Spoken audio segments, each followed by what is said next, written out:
जय श्री राम। बहुत बहुत स्वागत है आपका आपके अपने YouTube चैनल मानस ज्योतिष ज्ञान में। मैं हूं आपके साथ आचार्य राज मिश्रा।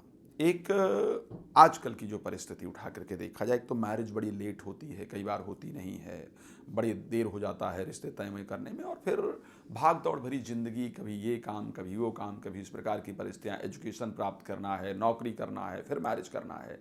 तो इन सब परिस्थितियों के कारण एक तो शादी लेट हो जाती है, और कई बार शादी लेट होने में प्रेगनेंसी की बड़ी प्रॉब्लम होती है, संतान की बड़ी प्रॉब्लम होती है, बार बार जो है वो गर्भ नष्ट हो जाता है, गर्भपात हो जाता है। और कई बार ऐसा देखा जाता है कि नहीं, छोटी उम्र में भी एक सही समय पर भी मैरिज हुई, लेकिन उसके बाद भी जो गर्भपात की परिस्थितियां हैं वो बहुत ज़्यादा देखी जाती हैं। आखिर क्यों ये सारी चीज़ें बनती हैं, क्यों ऐसा होता है, उसका कौन सा ग्रह इस चीज़ का जिम्मेदार है, और इस परिस्थिति को कैसे ठीक किया जाए, ये बड़े महत्वपूर्ण विषय हैं। जब भी कोई भी साधारण ज्योतिषी बात करता है इन चीज़ों को लेकर के, तो हम गर्भपात पर जब भी बात करते हैं तो हम जन्म कुंडली के पंचम भाव का निरीक्षण करते हैं कि पंचम भाव की परिस्थिति किस प्रकार की है। लेकिन नहीं, पंचम भाव की परिस्थिति का निरीक्षण करना ही जरूरी नहीं है। अगर आपको निरीक्षण करना है तो साथ में सप्तमांश कुंडली का भी निरीक्षण करना चाहिए। अगर आपके जन्म कुंडली और सप्तमांश कुंडली के पंचम भाव में मंगल जाकर के विराजमान हो तो यह गर्भपात कराता है। ऐसे कंडीशन में इसकी दशा, इसकी अंतरदशा, इसकी प्रत्यंतर दशा, गोचर में इसकी परिस्थिति निश्चित रूप से प्रेगनेंसी को नष्ट कराती है। अगर यहाँ पर बैठा है तो गर्भपात बार बार कराता ही कराता है।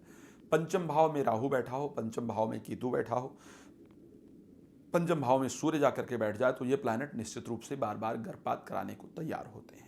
तो जब भी संतान के लिए आप सोचें तो इनकी पूरी आराधना इत्यादि करने के बाद भी ऐसी परिस्थिति पर आगे बढ़ना चाहिए, ताकि आपको अच्छी सफलता की प्राप्ति हो। जिस घर का पूर्व दोष वास्तु दोष पूर्ण होता है, किसी घर की यदि एंट्रेंस अग्नि कोण से हो, तो वहां पर रहने वाली महिलाओं का गर्भपात निश्चित रूप से होता है। अगर शादी होकर के आपकी आई है और आपका जो रूम है वो दक्षिण पूर्व कोने में यानी अग्नि कोण में बना हुआ है, तो ऐसे कंडीशन में भी गर्भपात होने की जो समस्या है वो पैदा होती है। गर्भपात बहुत जल्दी होता है। तीसरा, अगर देखा जाए, कुछ प्लैनेट हैं जिनके पास हर महीने, कई बार ऐसा देखा जाता है कि एक महीने का गर्भ है, दूसरे महीने में गर्भपात हो गया, या अगर देखा जाए मिसकैरेज हो गया, अगर कई बार तीसरे महीने में, कई बार चौथे महीने में, कई बार पाँचवें पाँचवें महीने तक मिसकैरेज की जो समस्याएं हैं वो देखी गई हैं। तो ज्योतिष शास्त्र इसका बड़ा सटीक आकलन करता है। ज्योतिष में जो फर्स्ट मंथ होता है संतान का, जो गर्भ में आने का होता है, मंगल उस चीज का प्रदायक है। जन्म कुंडली में मंगल पीड़ित है तो गर्भ रुकता ही नहीं है, पहले महीने में दिक्कत होती है। शुक्र दूसरे महीने का कारक है, शुक्र पीड़ित है तो दूसरे महीने का ध्यान रखना चाहिए। दूसरे महीने में गर्भपात होने की समस्याएं हो सकती हैं। अगर वहां पर सूर्य है तो तीसरे महीने में परिस्थिति हो सकती है। अगर वहां पर चंद्रमा है तो चौथे महीने में गर्भपात की परिस्थिति, चंद्रमा अगर खराब है तो चौथे महीने में परिस्थिति होती है। अगर उसके साथ हम उठा करके देखे जाए कि लग्न खराब है तो पांचवें महीने में गर्भपात की परिस्थिति गर्भपात हो सकता है। अगर बुध खराब है तो छठे महीने में गर्भपात की परिस्थितियां बन सकती हैं। शनि खराब है तो सातवें महीने में, और अगर फिर सूर्य खराब है तो आठवें महीने में, और चंद्रमा नवें महीने में, और फिर लग्न को 10वें महीने में। तो ये ऐसा नहीं है कि सिर्फ पंचम भाव पीड़ित होने पर गर्भपात होता है। पंचम भाव में शुभ ग्रह बैठे होने के बाद भी अगर इस प्रकार के ग्रहों की परिस्थितियां खराब है तो यह अलग अलग महीने में पूरी तरह से गर्भपात कराने के लिए तैयार होते हैं। तो जो ग्रह खराब हो कुंडली में, उस ग्रह के लिए जो महीना उसके अंडर में आता हो, उस महीने में दान इत्यादि करके, आराधना इत्यादि करके, उस ग्रह से संबंधित वस्त्र को ना धारण करके गर्भपात होने से बचाया जा सकता है, मिसकैरेज से बचाया जा सकता है, और एक स्वस्थ संतान का जन्म हो सकता है। मैं एक और राय दूंगा।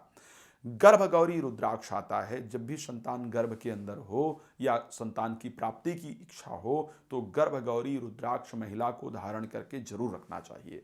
संतान गर्भ में हो तो शास्त्र ऐसा कहता है कि शनि मंदिर आपको नहीं जाना चाहिए, शमशान इत्यादि नहीं जाना चाहिए। यहाँ तक शास्त्र कहता है कि सिनेमा हॉल इत्यादि भी जाने से आपको बचना चाहिए। जिन प्लेस पर नशे इत्यादि का ज़्यादा कार्य होता हो, ऐसे प्लेस पर जहाँ पर नेगेटिविटी ज़्यादा हो वहाँ पर जाने से आपको बचना चाहिए। देव आराधना इत्यादि करते हुए अपने समय को यदि व्यतीत करेंगे तो ऐसे कंडीशन में स्वस्थ संतान का जन्म होगा। लेकिन मैं अंतिम बार एक और शब्द कहूँगा आपको कि यदि ऐसी परिस्थिति होती है तो किसी सुयोग ज्योतिषी से, किसी अच्छे ज्योतिषी से बात करके या मिल करके, जैसा भी हो, बातचीत करके आप लोगों को पूरा समाधान प्राप्त करना चाहिए और एक स्वस्थ संतान का जन्म हो ऐसा प्रयास करना चाहिए। आप लोग अगर हमसे बात करना चाहते हैं, कॉल अपॉइंटमेंट आपके लिए है, नंबर आपको दिखाया जा रहा है, आप कॉल कर सकते हैं, वेबसाइट पर विजिट कर सकते हैं। मानस ज्योतिष ज्ञान हमारा फेसबुक पेज भी है, आप उस पर भी जाकर के विजिट कर सकते हैं और प्रतिदिन एक नई जानकारी प्राप्त कर सकते हैं। आज के लिए बस इतना ही, फिर एक नए कार्यक्रम पर आपके सामने हाजिर होऊंगा। जय श्री राम।